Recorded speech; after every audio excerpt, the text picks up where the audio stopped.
I'm Tia Johnson with Red Rover, and today we have an amazing guest presentation with Dr. Annie Voluska. This is Pet Behavior 201, Setting Pets Up for Success. We will have an open Q&A session at the end of today's presentation. Please feel free to enter your questions in the chat at any time, and we'll ensure that they are read aloud and answered. If you experience any technical difficulties during today's session, you can also reach out into the chat. We have a couple of Red Rover folks, myself and Katie Campbell, who can help with any troubleshooting. So today we have Certified Applied Animal Behaviorist, Dr. Annie. Dr. Annie brings more than 20 years of animal behavior experience to her role as principal scientist in Purina's pet behavior team. She received her PhD in animal behavior from UC Davis and then served as the postdoctoral behavior research fellow at Disney's Animal Kingdom. Dr. Annie can also be found on TikTok and Instagram at her handle at Annie Knows Animals. I can personally, in an unbiased way, highly recommend following her because she is amazing. Okay, Annie, I will leave it over to you. Hey, thank you. Yeah, so I will go ahead and share my slides. And I'm going to go off camera for now, but I will be back for the Q&A. So glad to see so many of you here today. The topic, as we said, is Pet Behavior 201. We'll start by covering a little bit what I talked about last year. Then we'll go over defining what a problem behavior is, since those are the issues that tend to come up over and over again. We'll go into how pets learn and how to make the most of their abilities to try to help them cope a little bit better, putting that knowledge into practice with some specific examples of how to do this kind of learning and training. We'll briefly cover some environmental modifications that can get you more bang for your buck as you try to teach pets how to cope. And finally, we'll end with Q&A. So, as I mentioned, this is the second session that I have done with Don't Forget the Pets. And while what I'm sharing here today will stand alone, I think you will get so much more out of it if you're armed with the information that I provided in the first session. So, in order to effectively practice some of the techniques that we're going to talk about today, it's really important to be able to understand the signals that pets are sending and their perception of the signals that you're sending to them. So if you want more information on pet body language and communication, I highly recommend you check out the video on YouTube and or the blog article that covered last year's session. So for the rest of this presentation, I will be assuming that you are able to spot the behavioral indicators of stress and anxiety, as that will be a really important component of being able to do this work effectively. Okay, so what work am I talking about? We are going to be talking a lot today about managing problem behaviors. So let's go ahead and define what I mean by that. A behavior is often deemed problematic because it causes some issue for people. So for example, cats scratching furniture. Now, scratching their nails on a vertical or horizontal surface is an important territorial behavior for cats. They're depositing scents while they do that. It's good for their claws. It helps them feel more at home in the environment because they're depositing that scent. Scratching is an evolutionarily normal behavior that healthy cats engage in, and it becomes a problem when cats choose to engage in that behavior on a less than desirable surface to humans. So scratching represents a problem for the human, but it's not really a problem for the cat. Most cats, if you've watched them scratch a couch, they're having a pretty good time. You can also have problem behaviors that likely reflect pain, anxiety, fear, or stress, and therefore represent a problem for the pet in addition to the owner. These are behaviors like reactivity, over-grooming to the point of hair loss, high levels of aggression, and other stereotypic behavior, meaning it's very repetitive. Yeah. So how do we move things towards this quadrant? So in my opinion, problem behavior really comes down to pet welfare and human expectations. So on this axis going horizontal, you have the human expectations, which can range from realistic, solid knowledge of animal behavior, reasonable expectations, to unrealistic. And then on this vertical axis, you have pet welfare, which might be great, the pet is thriving, or it might be very poor. So we're trying to move things towards that upper right quadrant where the human has realistic expectations of their pet and the pet is in great shape. But sometimes we're not living in that quadrant, and that is where problem behaviors can come up.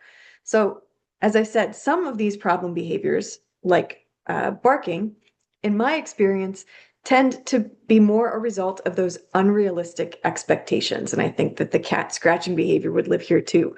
Barking is a normal communication for dogs. When the doorbell rings or someone walks by the house, it is normal and healthy for them to use the communication tools at their disposal to let the household know that there's something out there. Now, work can be done to reduce the number of barks that your dog might give, but expecting a dog to never bark ever is just not realistic. And so a lot of the work for these kinds of behaviors is a matter of moving more so the human expectations from unrealistic to realistic and much less about changing the pet's behavior. But most problem behaviors are more complicated than that and might live in any of those other three quadrants. So, for example, cats going to the bathroom outside the litter box. Sometimes this is a matter of the human not being well prepared to set up a litter box environment for their cats. They have, maybe 5 cats in the home and there's only one litter box available, or they bring home a litter box that is way too small for the cat they have, or they're using a litter that is strongly scented or has a texture that the cat doesn't like. And so cats, when they're not offered a toileting environment that they prefer, will find other areas that they prefer, like that pile of clean laundry or the dog bed. In some of those cases, the cat is doing fine. They have found an alternative that they like scratching the couch. And so they're doing okay. And this really is a matter of the humans just not really understanding what cats need. However, sometimes out-of-box elimination is a reflection of poor pet welfare. Even if the litter box environment is set up very well, if there are other things stressing the cat out, cats can express that through marking outside of the litter box. And so that is an indicator of poor cat welfare, even though the human is doing everything right as far as the litter box setup goes. And then the most complex cases are in this quadrant here, where there is a combination of an unrealistic expectation, something that the human is not doing exactly right, and some stress that the pet is experiencing, reducing their welfare.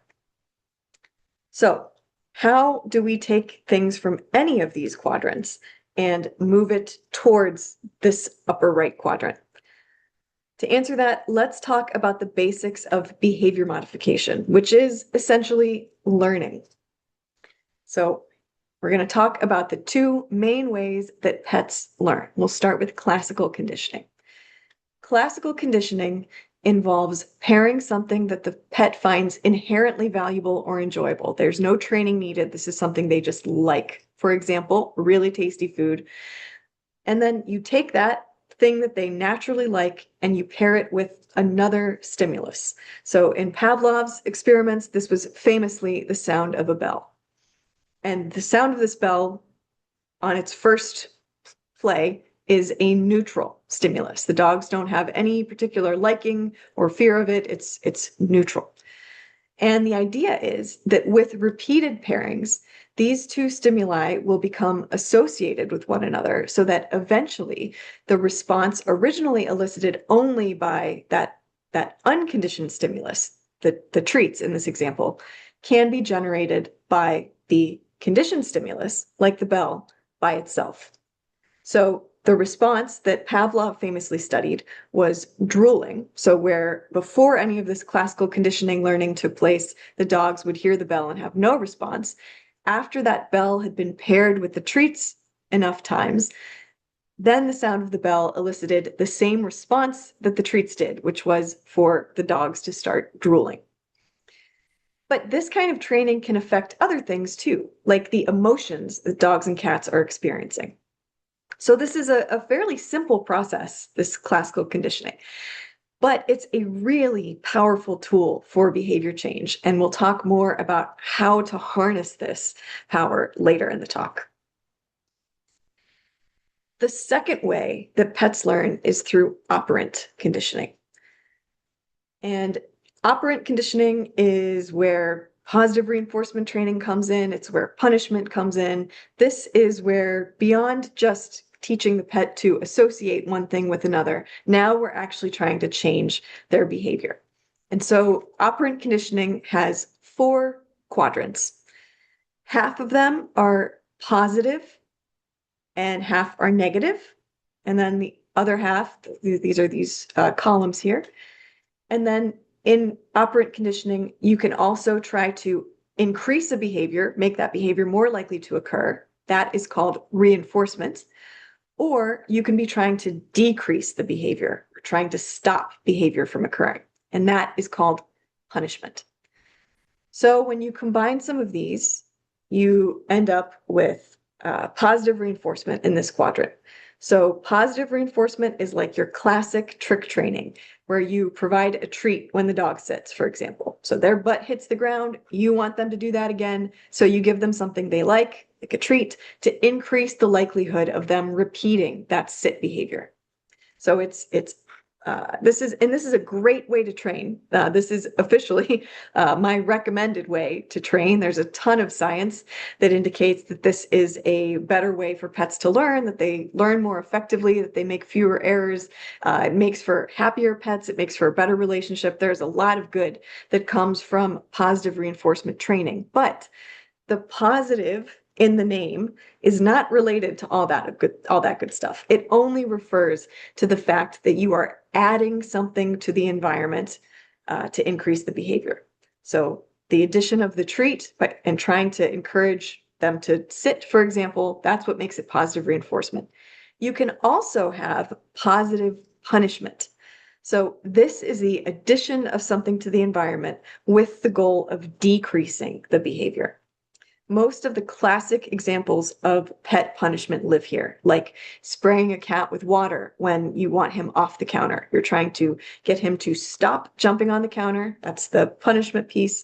So you add something he doesn't like, a squirt from the water bottle. That's the positive piece, to decrease the likelihood of the behavior occurring again. Next, we move up here into negative reinforcement. So this is where it starts to get a little confusing. So here we are still trying to increase a behavior. That's the reinforcement part. But we are increasing that behavior by removing something from the environment. An example of this is leash pressure. You are trying to get the dog to walk calmly at your side, and you are increasing the likelihood of that behavior, or you're reinforcing it by removing the pressure on the leash when they get closer to you. And finally, in this quadrant, we have negative punishment. So this involves removing something, that is the negative part, in order to decrease a behavior. That's the punishment part. So an example of this is turning your back on a dog and removing your attention when they're jumping on you. You're trying to get them to stop jumping, and you're doing that by taking away something that they like. So that is the what of operant conditioning. And the how, as you might expect, can be a little bit trickier. So the first thing to know about operant conditioning is that what counts as punishment and reinforcement is really in the eye of the beholder, but that is the pet that you are trying to teach. Our mind often goes to, our mind often goes to clearly painful or aversive things for punishment, like squirt bottles or shock collars, and they are. But more subtle behaviors can be considered punishing too. So things like really intense eye contact, picking a pet up that doesn't want to be held, putting them in air jail, yelling at them. If the pet finds it stressful or off-putting or anxiety-inducing or uncomfortable, that will work like punishment. And understanding whether you are punishing or reinforcing a behavior can be kind of a light bulb moment in understanding what you are maybe unintentionally teaching a pet. The other thing about some of those more subtle forms of punishment is that if you are even unintentionally engaging in things that your pet perceives as punishing, then all of the issues that we know go with punishment-based training, like higher levels of aggression, higher levels of anxiety, higher incidences of problem behaviors, are going to come along with it. And the same principle applies to reinforcement. The most popular example of reinforcement is a food reward, like a highly palatable treat. And that works very well for a lot of dogs and cats. But reinforcement could be anything that your pet likes. And so that can look like eye contact, giving them attention, talking to them, getting up and feeding them. So many people accidentally reinforce, meaning they are making it more likely to happen, the behavior that they think they're punishing. One common example is a cat that is knocking stuff off of shelves because it's feeding time.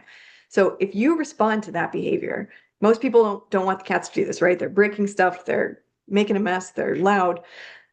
But if you respond to the cat knocking stuff off of a shelf by looking at the cat or talking to the cat, even if you think you're telling them off, even if you're calling them a butthead, if what the cat wants is your attention, if they find that rewarding, then by telling the cat that he's a butthead, you are actually positively reinforcing the behavior, which is going to make him more likely to knock stuff off the shelves again in the future. And so many people get annoyed with cats, coming into the bedroom and meowing in the middle of the night or knocking stuff off the shelves. And to quote unquote stop the behavior, they get up and feed the cat. Well, that is incredibly reinforcing. That cat is definitely going to try that tactic again next time they want fed. So you might find that behavior annoying. You might complain about the fact that your cat does this, but you are the one helping to shape it. So really trying to think like a pet and understand what your pet finds rewarding, what they find aversive, can make a big difference in understanding what you're teaching. Because the fact is, if a pet can see, hear, or smell you, they are learning from you. And so you have a lot of power here. The second most important thing about operant conditioning is that the timing really matters. In order for learning to be effective, the reinforcement or punishment needs to be applied at the exact moment the behavior you're trying to impact is occurring. So, when your dog has an accident in the house and you find it 2 hours later, nothing you do to that dog at that moment of discovery is going to teach them about whether it's appropriate to go to the bathroom in the house. The time for effective learning has passed. Having the right timing when it comes to shaping behavior is one of the reasons that clicker training is so effective. You can use that short, distinct click sound to mark the exact moment that dog's butt hits the ground, for example. Another effective way to accomplish this is to choose a marker word like yes, that can serve the same function. I am not going to go into the mechanisms of clicker training in this session, but Karen Pryor's website, clickertraining.com, has some fantastic resources if you're interested. And the third thing to know about operant conditioning is that it is much easier to work towards something than to stop something. So when you are working on behavior modification, I encourage you to find the yes. For example, if you have a dog that is jumping on guests, instead of trying to punish the jumping and reduce the jumping behavior, try working towards training a really strong sit, something you can say yes to. If your cat is on the countertops during meal prep and you don't want them there, instead of punishing them for using the counter and spraying them, find another spot where you want them to hang out, where they can, still see the action, and then positively reinforce them using that spot. So say yes to the perch instead of saying no to the counter. And I think one way to think about this is to imagine that you are driving your friend to a restaurant and you don't know where you're going. So you're relying on them to help you navigate. Which experience would you rather have? Would you rather get to an intersection and have them say, go right here or go straight here? That would be like reinforcement. That would be like working towards the yes. Or would you rather have them say, don't go left? So that leaves you with straight or right. And if you pick the wrong one, they bop you on the head. It's going to be much less fun for you. You're going to be getting bopped a few times. You're going to make a few wrong turns. It works the same way when we're trying to teach our pets. It is much easier to tell them which way to turn, tell them what to work towards, give them something you can say yes to, instead of just telling them, you can't do this, you can't do this, you can't do this. Okay. So we have covered the basic mechanics of learning. Let's talk about some common ways you might put that knowledge into practice. One of the most important tools in your arsenal is something called desensitization and counter conditioning. This is the process of reducing the emotional response or arousal that a pet has to a specific stimulus and creating positive associations to go with it. This process can be used with so many things, including separation anxiety, reactivity, fear of men, noise phobias, nail trims, muzzle training, all kinds of stuff. The key to using this effectively is to gradually expose the pet to the stimulus, and I'll walk you through an example of what that looks like, to create positive associations with the stimulus. So pair that gradual exposure with something that the pet finds highly reinforcing, something that they really like. Treats are a very popular tool here. And maybe the most important thing is to ensure that all of this work is happening when the pet is not experiencing stress. We'll talk later about what to do if the stress is unavoidable. There are tactics for that too. But for this particular process of desensitization and counter conditioning, it works best if the pet is under threshold. So this means that they are aware of the stimulus. They know that it's there. They're keeping an eye on it, but they're not exhibiting stress behaviors. They are still capable of learning. And so usually that is going to mean starting with a very low level of the target stimulus and working your way up. But it is absolutely essential that this process occurs when the pet is not experiencing fear or stress. So here's an example. Let's say you are trying to desensitize a pet to a vacuum cleaner. So that is going to involve, as I said, gradually exposing the animal to the stimulus while using that counter conditioning to create a positive association. So you might have to start with the vacuum quite far away, sitting in another room, not plugged in, not moving, not making noise, just there. And depending on the dog, they might be willing to tolerate this from 6 feet away. You might have to get that vacuum 50 feet away, depending on where you're starting and what's going on with that individual pet. But you need to figure out where that threshold is, what it's going to take for the stimulus to be present in such a way that the pet is aware but not scared. And then after you have a few short sessions of the dog or cat being around that stimulus, having some experiences with treats or play or whatever else they find reinforcing, then you bump it up a little bit. So maybe the next step would be, again, vacuum's not plugged in, it's not moving, but now it's in the same room as the pet, a little closer to them. And you can picture this like a staircase. So each step might be the vacuum moving a couple feet closer over the next couple sessions. Once the dog or cat is totally comfortable with the stimulus at that level, then maybe you are going to start moving the vacuum. So it's still not plugged in, it's still not making any noise, but now we're adding both the visual of the vacuum and the movement component. And again, you are offering the dog or cat treats or pets or play or whatever they like the entire time this is happening. We are creating positive associations during this process. And then another element that can be really scary for pets is the sound. So rather than going straight to plugging the vacuum in, maybe now you're moving it around and you are playing the sound of a vacuum cleaner at a very low volume, and then a slightly louder volume, and then at full volume.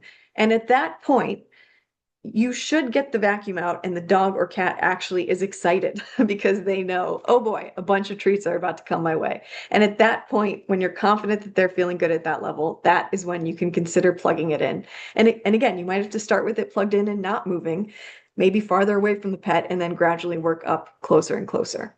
Um, so it really is going to depend on the pet. This is where it can be useful to work with a credentialed trainer or behaviorist to help you gauge whether your pet is stressed or not, to help you build that staircase with them, to determine whether you need to go back a step, get creative about what that lower level of the stimulus looks like. But again, it's really important that pets aren't experiencing stress, because if you try to push pets through their stress, that is something known as flooding. Let's see if this works. So flooding uh, can look extremely effective, unfortunately. And you are going to see a trainer who famously used flooding. It can look like you are getting short-term results, but long-term, it is not going to work. So I'll let that play in the background. So flooding is defined by Lynn Siebert as, quote, the deliberate exposure of the animal to a fear stimulus, which is what we're seeing happen right now, until the response extinguishes or the animal habituates. So essentially, these dogs from this show get so overwhelmed that they just shut down. And it can look like, oh, look, they're past it. They're not afraid of this anymore. But that is not what's happening. They have not learned that it's safe. They are shut down. To finish the quote from Lynn Siebert, flooding is rarely effective and often dangerous. So, as I said, flooding may produce desirable results in the short term, but in the long term, it has the risk of creating even more fear and anxiety in the pet and damaging your relationship with them if they come to associate you with those negative experiences. And and I say desirable in quotes because even though the pet may seem calmer, like you are going to see this dog look like, this dog goes from fighting really hard to tolerating everything. What happens is that the pet is just shutting down. They go from fight or flight to freeze. And in many cases, the next time they are confronted with that stimulus, some pets may actually become sensitized to it as a result of the flooding, meaning that they are even more afraid than they were before. You can also see pets just fully shutting down and suppressing behavior. And so this is even riskier because you might think because it's lasting longer that the dog is truly, quote, cured, but they've just learned behavioral suppression. And as a result, you can end up with a dog that seemingly turns on a dime and doesn't give as many warning signs. So flooding should absolutely be avoided. Long term, it is much better, and studies have shown it is actually faster to use processes like desensitization and counter conditioning, like we talked about on the previous slide. So I think I've hit you over the head with the importance of ensuring that the dogs are calm while this process happens. But what do you do for situations where the dog just it can't be calm? For example, when fireworks go off all of a sudden and you have a noise phobia. And this is going to happen, right? It's great to provide pets with very controlled experiences when you can, but things are going to happen that are outside of your control. So let's say that your neighbors unexpectedly set fireworks off or a thunderstorm rolls in before you can get your pet to their safe space. So in those cases, the recommended approach is something called ad hoc counter conditioning, which again, you should be sensing a theme here, is about pairing the scary thing with good stuff, usually treats. Now, for this to be most effective, it needs to be consistent. So that might require, if you have a dog or cat that you're working with on something like this, that you know they're afraid of, it might require having little containers of treats all over the place, ready to start throwing at a dime, or keeping them in your pockets or carrying a little fanny pack stuffed with treats around. But being able to do this consistently with every experience the pet has with the scary thing is really important. The other important thing is, again, the timing. So you need to ensure that treats only start after the scary thing starts. So sometimes if you can predict it's about to happen, if you see the neighbors outside getting their fireworks set up, you want to wait until the noises actually start and the dog or cat is startled, and then you get the treats out. It's like that is when the bar opens. Uh, if you if you give them the treats first, or even if the dog knows that you're about to give them the treats first, before the scary thing, the pet may learn that the treats actually predict the scary thing is about to happen, and they lose their effectiveness. So you definitely don't want to do that. So fireworks start, that is your cue. Open the treat bar, shower the dog with those jackpot, high quality, high value treats as long as the fireworks are going. But as soon as the fireworks stop, so do the treats. Bar is now closed. And studies have found that this ad hoc counter conditioning can be a very effective process when it's done correctly, especially for things like noise phobias. But again, the trick is really your own awareness and being able to have treats on hand at all times. But it can be very effective. Okay, that was a very quick tour through learning theory and behavior modification. And those tools that I just went over can be very effective and hopefully will give you a new perspective of what you are intentionally or accidentally teaching pets during your interactions with them. But of course, that is only part of the story, right?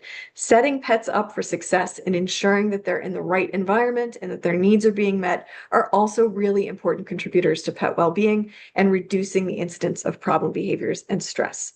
And in my opinion, the best way to figure out the right environment for a pet is to consider the world from their perspective. So for dogs, we will start with their nose because that is their most important sense of smell. So just a few tips here for setting up the right environment for dogs from an olfactory perspective. One thing to consider is the cleaning agents that you are using. Most dogs find citrus scents pretty aversive, so avoiding cleaning agents that smell like citrus or have extremely strong odors tends to be better for dogs. You also need to be mindful of over cleaning. Dogs aren't just smelling everything, they are depositing their scent on stuff too. And that is part of what makes the environment feel like home to them. So if you are cleaning the entire kennel all at once and all new stuff is going in, that can be stressful for dogs because all of a sudden it doesn't feel like home anymore.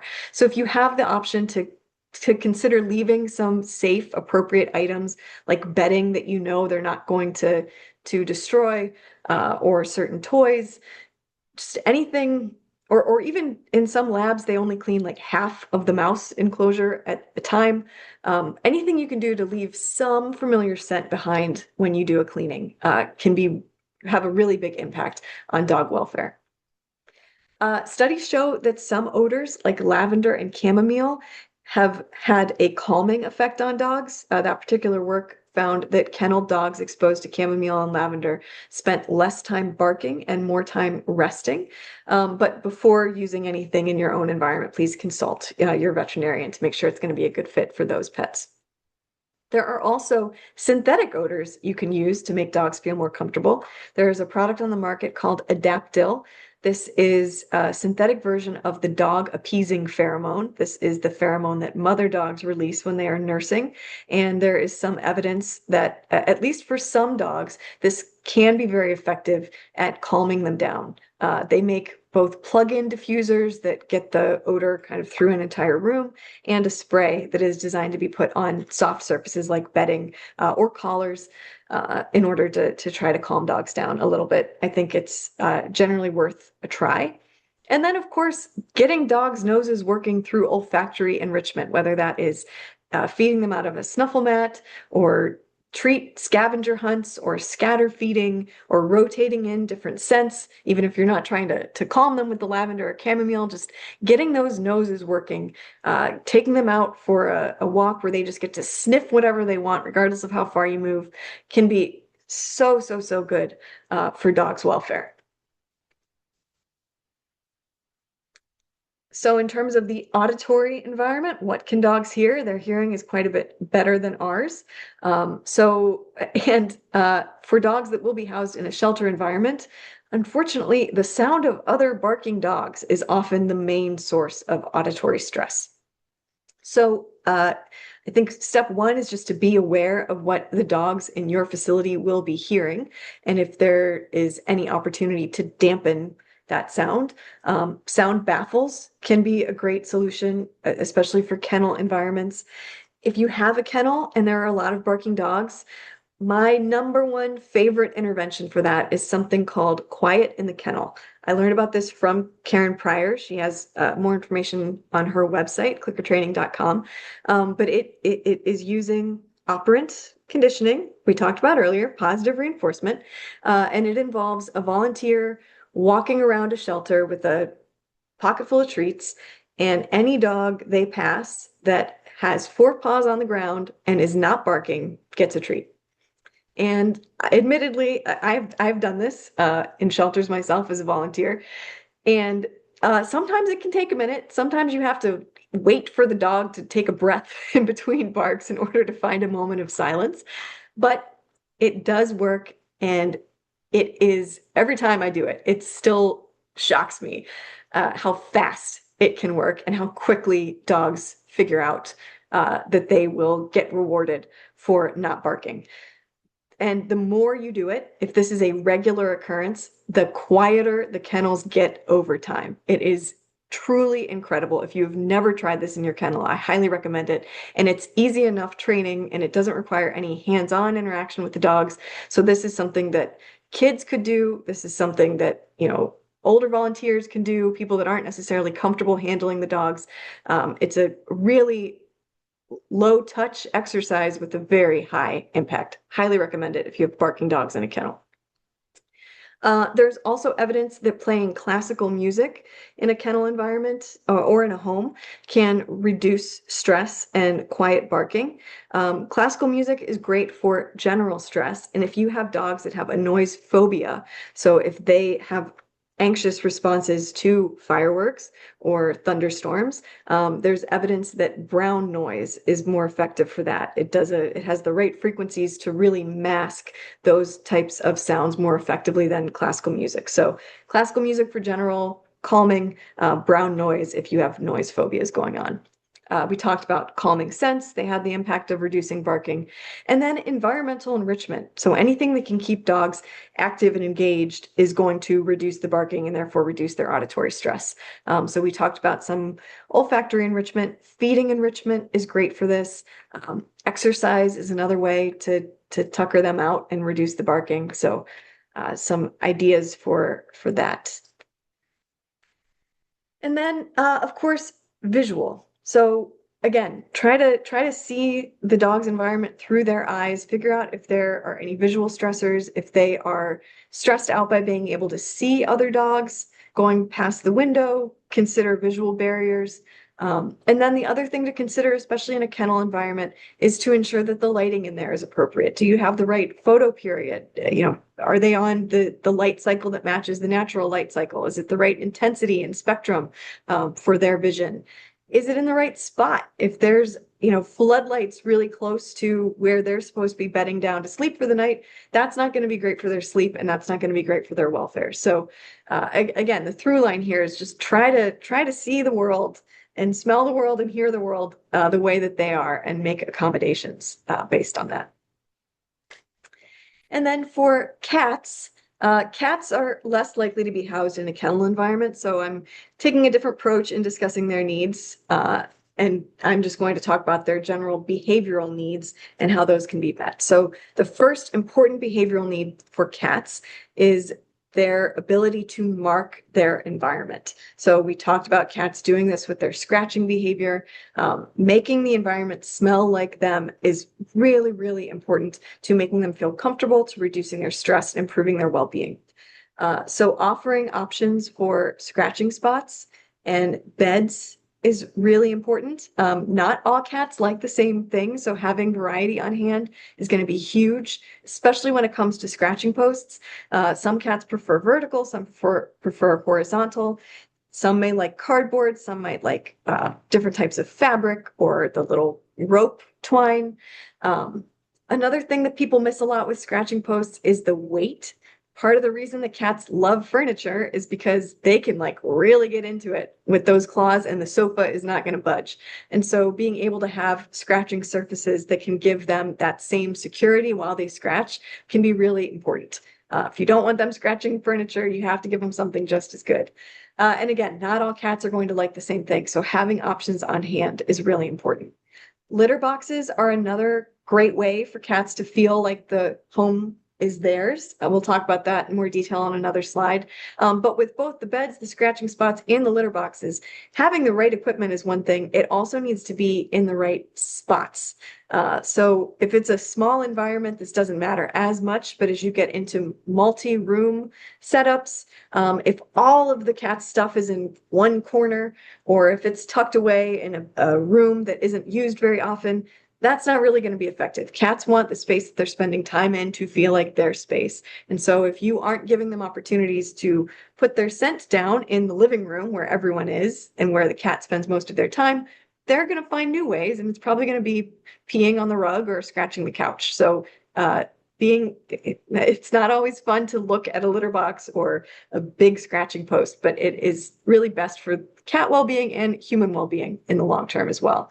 And then similar with what we talked about for dogs, the cleaning practices here are also really important. If you are too thorough and you are removing all of those scent marks or trading out scratching posts all the time, that's actually not great for the cats. They want stuff to smell like them. So don't wash all the beds at the same time. Don't replace all the scratchers at the same time for that cat.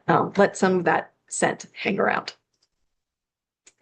Another behavioral need cats have is a safe place to sleep or rest. And so the beds can be really effective at this. One thing some people don't know about cats is that they have a higher thermal neutral zone than we do. This means that in a room that we might find a comfortable temperature, they are likely to be cold. They prefer warmer temperatures. And so giving cats an opportunity to have a bed in a warm spot, whether that is in a sunbeam most of the day, or they sell a snuggle safe microwavable disc that you can put in a bed and it will really retain the heat. So giving cats those warm resting places can be great for them. Giving cats a place to hide is one of the best things you can do for their well-being, especially if they are in more of a shelter environment. Cats will use their litter box for this if they aren't given any other options, and that isn't ideal. But even if you don't see the cat using it, there's work from other species that has found that the welfare benefit is still there, that just knowing that they have a place to hide if they want it gives them a benefit, even if you don't see them actually using it. So offering all cats hiding places is really important. And then vertical space is another great way to give cats more spaces to sleep or rest. Cats are mesopredators. They're in the middle of the food chain, so they are prey animals themselves, and they appreciate and often feel safer when they're higher up off the ground. So if you can meet that need with some special cat furniture, that's fantastic. We talked about litter boxes. Cats need a space to eliminate, and litter boxes are not all created equal. If you have a cat that is anywhere close to the larger size of a cat, so as you start to get over 8 to 10 pounds, most litter boxes that you find in a pet store are not big enough for those cats. They really need a lot of space to be able to move around and pick the right spot and bury their waste. So you may need to get creative. My personal favorite litter box is not a litter box at all. It is a cement mixing tub from Home Depot. It's much cheaper than the litter boxes you find at a pet store, and my 18-pound cat loves it. It's not very aesthetic, but if you have larger cats that you are housing, cement mixing tubs are an awesome option. You also need to consider the attributes of those boxes. So how high does the cat have to step to get into it? Is that box going to be covered or not? Is it going to be automatic or not? Is it going to have a top entry or a front entry? Is there going to be a door the cat has to go through? All of these are options, and not all cats like the same thing. So again, being resourced enough to be able to try different things can be really effective if you end up with cats that are not using the litter box. I will say, in my experience, most cats prefer a large uncovered box with unscented clay litter. And if you're dealing with multiple cats, the rule of thumb is the number of cats plus one. So even if you only have one cat, they really should have two litter boxes. Those boxes should be spread out in different areas of the home. And if you have multiple cats, you need to keep increasing those boxes. And then here, the cleaning practices are very important. The more often you scoop, the better. There's literature supporting that cats find the physical obstructions in their boxes very aversive. And so the first thing I ask when someone is telling me their cat isn't using the litter box is, how often are you cleaning it? There is no limit there. You could not clean it often enough as far as most cats are concerned. So that's something to really pay attention to as well. And then space to eat where cats feel safe is also really important for their well-being. So cleaning practices here, again, are important. Just because a cat will eat off of a crusty bowl doesn't mean that that's best for their well-being. And sometimes you can see cats refuse to eat, and the culprit is the dish, not necessarily the food. So making sure that those bowls are regularly cleaned and sanitized. Some cats can be particular about the shape, whether it has high sides or not, flat plate versus a traditional bowl, the material of the bowl. So again, having options is kind of the name of the game. And then the location. So again, some cats prefer to eat higher up because they feel safer. Other cats, especially older cats or those with mobility issues, maybe can't get to those higher spots. And so you need to take that into account. You want the food and water to be far from the litter box as far as possible. And Purina published some study last month showing that the cats drink less when the food is next to the water. So if you can spread the water bowls out from the food bowls, that can be good for them as well. And then just in general, these are more human behavioral changes than the environment per se. But I mentioned exercise earlier. A tired pet is a happy pet, so making sure that they're getting enough physical activity is really important. Exercise for dogs can be walks, games of fetch, tug of war. Exercise for cats is really interactive play with a wand toy. That is so good for cats. And I think in general, cats just don't get enough play. And even here, cats have preferences. So having different toy options. So does this cat like to hunt things that look like birds or mice or bugs or snakes? How do they like that toy moved? If you just try one wand toy and the cat doesn't play with it, that is not a sign to give up. That is a sign to keep experimenting and find out what they like. It is in their DNA to want to hunt. You just need to find the right thing. It's also really good for dog and cat welfare to provide opportunities for positive interactions with people.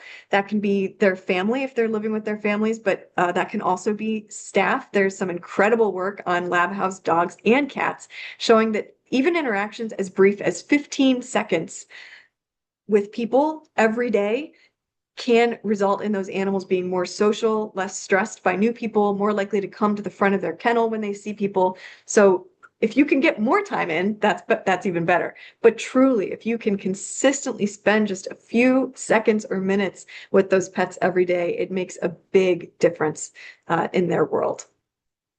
Activities like reading to them, calmly talking to them, hand feeding them, petting them, whatever the pet likes. The important thing is that it's focused one-on-one time. And as I said, it really should be part of a routine. And the reason that routine is so good for pets is because they really thrive when they have predictability and control. This is true of almost every animal studied. The more predictability and control they have, the better their welfare is going to be. So whether that means doing activities at the same time every day, or if you have to switch up the schedule, that's fine, but making sure that you're always cueing the activities with the same sound, for example, you're just adding that anticipation that amplifies the benefit of whatever enrichment or contact you're providing. And then increasing species typical behaviors is great for dogs and cats. For cats, that's really, again, about that interactive play. You could try to give them that full hunting sequence and go through a play session and then end with a treat, or that's when they get their meal. For dogs, it's really using their noses. So we talked about some of those opportunities for olfactory enrichment earlier. And that's all I've got. I think we have a few minutes for questions. Amazing. Thank you, Dr. Annie. That was so good. I always learn so much. Okay, so if folks have questions, please feel free to put them in the chat and we'll get those read aloud. We have a few questions from folks who registered that we'll get started with. So our first question is, how can I find reputable behavior classes that will be a good fit for my dog? That is a great question and can be a tricky one. So I recommend looking for folks with some letters after their name. And it doesn't have to be PhD, but there are some bodies out there that will credential people. So Karen Pryor Academy has a training course. A lot of dog trainers, I can't think of the acronym now. It's something like KDPT or something like that. CAB or ACAB is a certification through the Animal Behavior Society. That's the one I have. There's also IAABC. That's another credential. And there are going to be others that I've never heard of that might still be good. The important thing is that whatever trainer or class you are looking into, that the person you're going to be working with states that they have some credential and that you are able to look into it and confirm that they are credentialed through that organization. I would also recommend looking for folks that emphasize positive reinforcement training and emphasize a priority on animal well-being and preserving that bond and that relationship with the pet. If you see words like dominance or alpha, or if they use aversive tools like choke collars, prong collars, shock collars, I personally would not work with folks like that, especially if you have an animal that is exhibiting some fear or stress or anxiety, which I know a lot of pets that are in this space, unfortunately, are grappling with. Awesome, that's great. Thank you. We have a question that came in during the webinar from Shannon Miller. We accept pets at our shelter. We have dogs that come in and have really bad separation anxiety. They howl and scratch either at the door or the bottom of the kennel itself. It's very disruptive because of the noise. How can we help clients who have pets that have separation anxiety? Yeah, that's a tough one. So, uh, long term, the desensitization and counter conditioning process that I walked you through is exactly what needs to be done for those dogs with separation anxiety. And so, the stimulus is the departure of the family. And so, what that looks like, again, will depend on the dog. It might, that initial, whenever you start to see the dog realize that they're about to be left alone, that's the cue you want to start with. So for some families, that is when mom puts her shoes on or picks up her purse or picks up her keys. And so whatever that initial one is, you want to start by doing that, not going anywhere, giving the dog some treats, and then taking your shoes off, putting your purse down, putting your keys down, and ending the session. Um, Ideally, this works best when you don't have to force the dog through a separation and you're able to complete the desensitization and counter conditioning without having to leave them. I understand that that is likely unrealistic. So while you continue that work, there are other things you can do to try to reduce the anxiety that the dog feels in their kennel. Sometimes that is a matter of rearranging the kennel a little bit. Some dogs really like when it's covered, if you could do that safely. I know some dogs also will pull those blankets in and chew on them. Sometimes that means moving the kennel to a different location. That might mean leaving them with some feeding enrichment or making sure that they get a really long walk before you leave.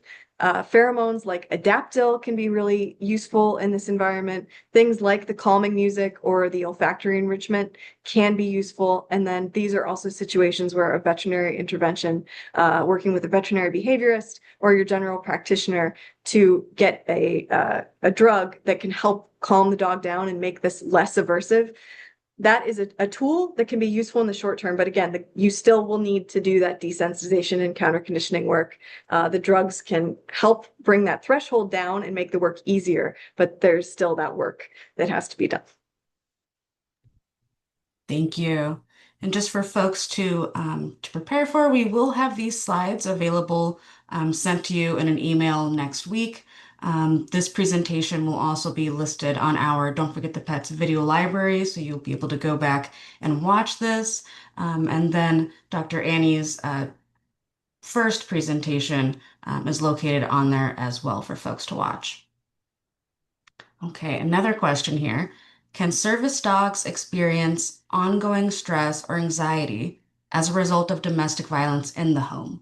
What might this look like? How can we keep them feeling safe while still relying on them to do a job? Yes, that is a good question. So, service dogs are not immune to the impacts of domestic violence. They absolutely can still experience this kind of stress and trauma as a result of being in those situations.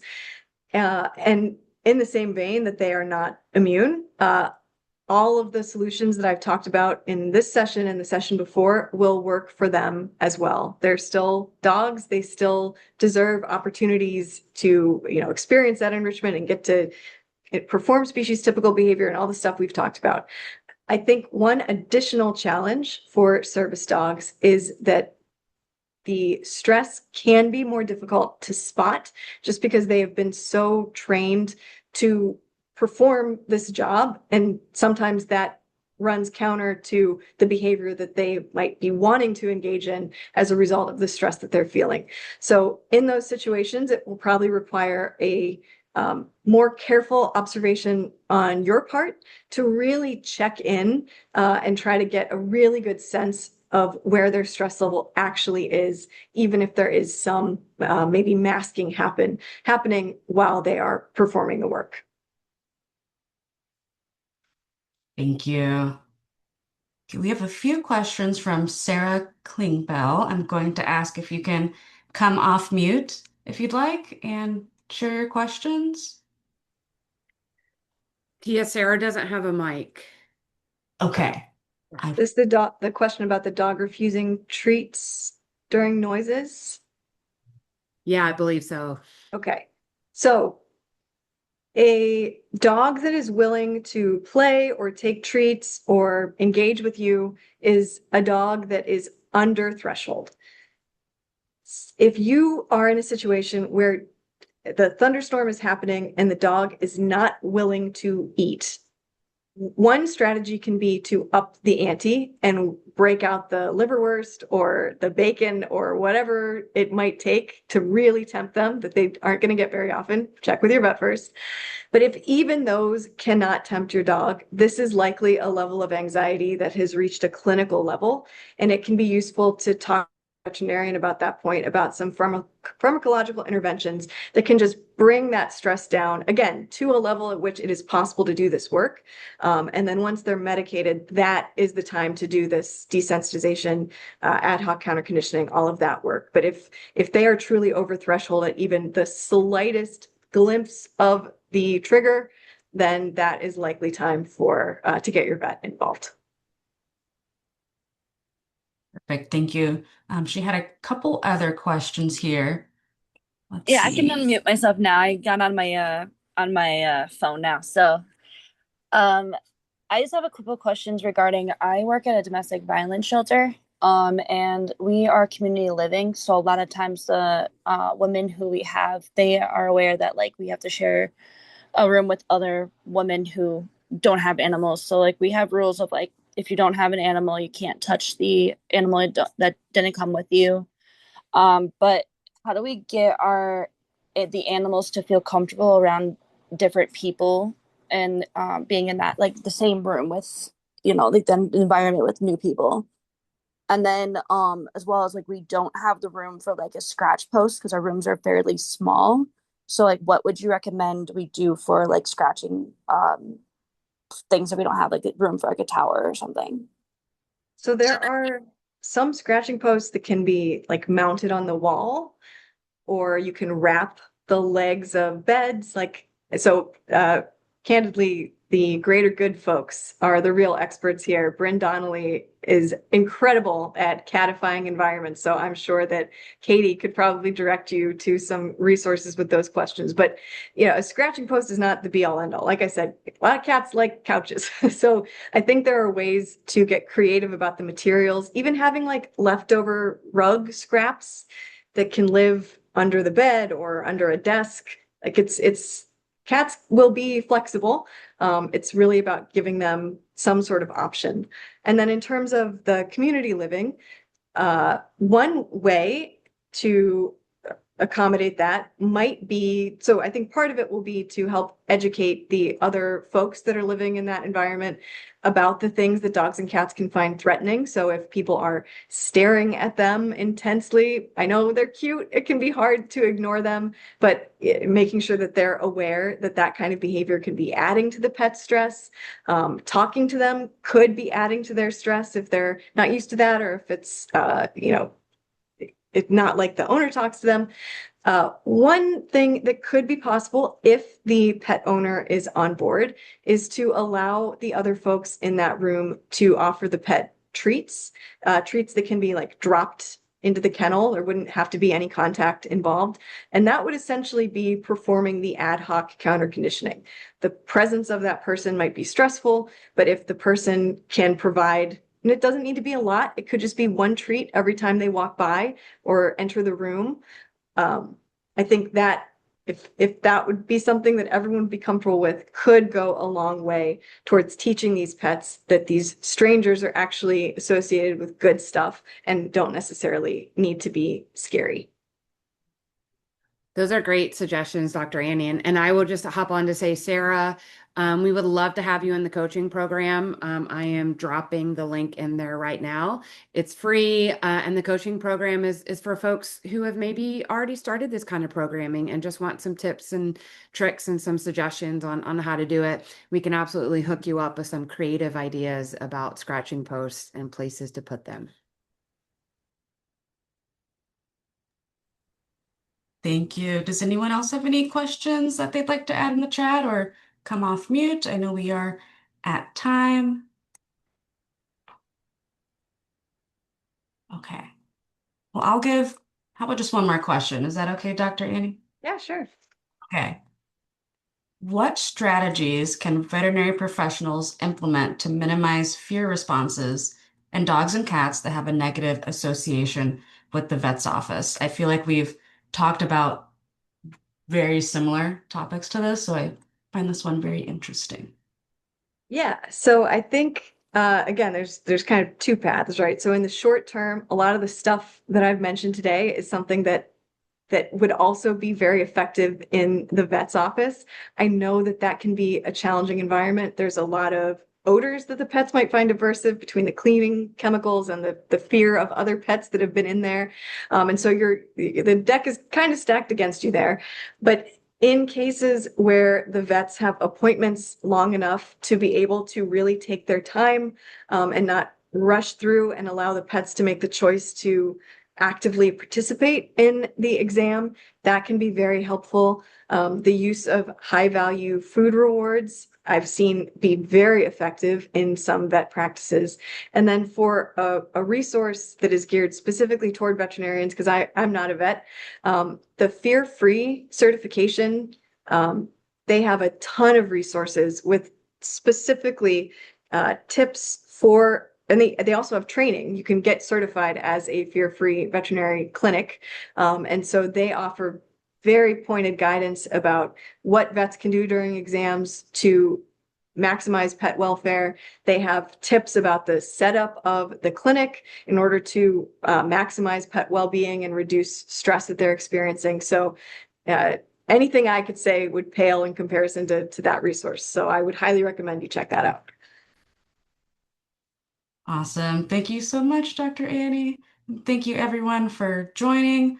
Again, we will have all of this information sent out to you shortly in an email with the slides and the recording. Please don't hesitate to reach out to us at Don't Forget the Pets and Red Rover, and we would be happy to answer any further questions and get you connected with Dr. Annie. Okay, thank you. Have a great day. Thank you all.